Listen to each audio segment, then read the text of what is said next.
Հորիզոններ դուալ կրթական ծրագրի ագրոտեխնոլոգիա խմբակի սովորողները նոյեմբերի 19-ին անցկացրին բազմաբովանդակ օր, հագեցած սեմինարներով և գործնական պարապմունքներով։ Սիսիանի 8 դպրոցներից ժամանած ավագ դասարանների արդեն մասնագիտական կողմնորոշում ունեցող 56 աշակերտները և նրանց ուսուցիչները հատկապես գնահատեցին դասընթացների մատչելի ու ինտերակտիվ ձևաչափը։ Գործնական փուլում նրանք տեղում ծանոթացան անտառատնկման գործընթացին, սերմերի մշակումից մինչև արմատակալում։ Իմ քայլի հիմնադրամը երկրորդ տարին է, որ Food and Agriculture Organization of the United Nations-ի հետ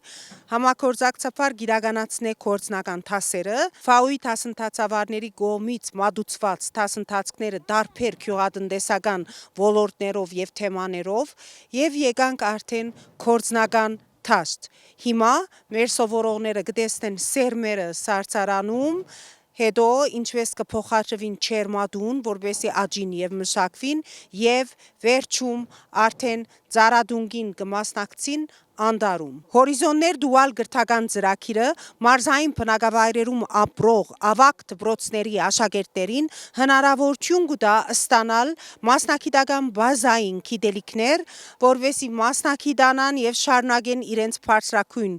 ուսումը տվյալ ոլորտում, այսինքն խելացի գյուղատնտեսության ոլորտում այսօր մեր բոլոր մասնագետները արդեն կողմնորոշված են մասնագիտական և շարունակելու են իրենց բարձրագույն ուսումը Ագրարային համալսարանում։ Օրվա առաջին մասում սեմինարներ վարեցին ազգային հաղորդակցման և գենդերային հարցերով մասնագետ Աննա Պողոսյանը, տնկիների արտադրության մասնագետ Նաիրա Գասպարյանը և էներգետիկայի գծով ազգային փորձագետ Տիգրան Սեկոյանը։ Սովորողները տեղեկացան ծրագրի ու բողոքարկման մեխանիզմներին, տնկանյութերի առանձնահատկություններին, էներգիաարդյունավետ լուծումներին և գենդերային զգայուն մոտեցմամբ անտառների կառավարմանը։ Մենք զրուցեցինք ընդհանուր թեմաների շուրջ, էներգոարդյունավետության, էներգախնայողության, վերականգնվող էներգետիկայի թեմաների շուրջ, արդյունավետ վառարանների ապագայում իրենց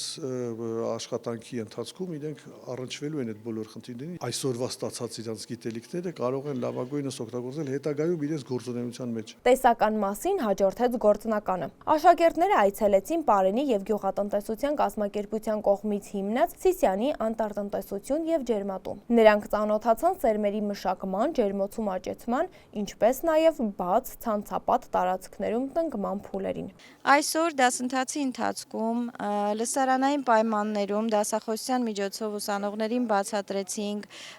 տնկանյութի աճեցման առանձնահատկությունները,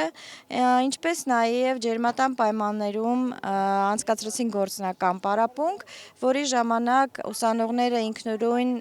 լիցքավորեցին թաղարները տորֆով, կարողացան ինքնուրույն ցանք կատարել, կաղնու սերմերով։ Դասընթացի ընթացքում ուսանողները ստացան ոչ միայն տեսական գիտելիքներ, այլ նաև գործնականում կարողացան ձեռք բերել հմտություններ և գիտելիք, ինչը իրենց կօգնի հետագայում թե մասնագիտության ընտրության հարցում և թե աշխատանքի ընթացքում։ Որպես փորձագետ բարձր եմ գնահատում մասնագիտական կրթությունը, բարձր եմ գնահատում նոր տեխնոլոգիաներին տիրապետելը, ինչի արդյունքում կունենանք ավելի բարձր որակավորում ունեցող մասնագետներ, ինչի կարիքը երկիրը այս պահին զգում է։ Նոյեմբերի 20-ին և 21-ին նմանատիպ դասընթացներ անցկացվեցին նաև Գորիսում, ծրագրի շահառու դպրոցների համար։ Այս միջոցառումները հաստատում են, որ ագրոտեխնոլոգիա խմբակը ոչ միայն նոր գիտելիքներ է տալիս, այլև բացում է ապագա մասնագիտական ուղիներ Սյունիքի աշակերտների համար։ Հորիզոններ ծրագրի շարունակականությունը ապահովում է, որ այս հետաքրքրվածությունը գյուղատնտեսության ոլորտում միայն աճի։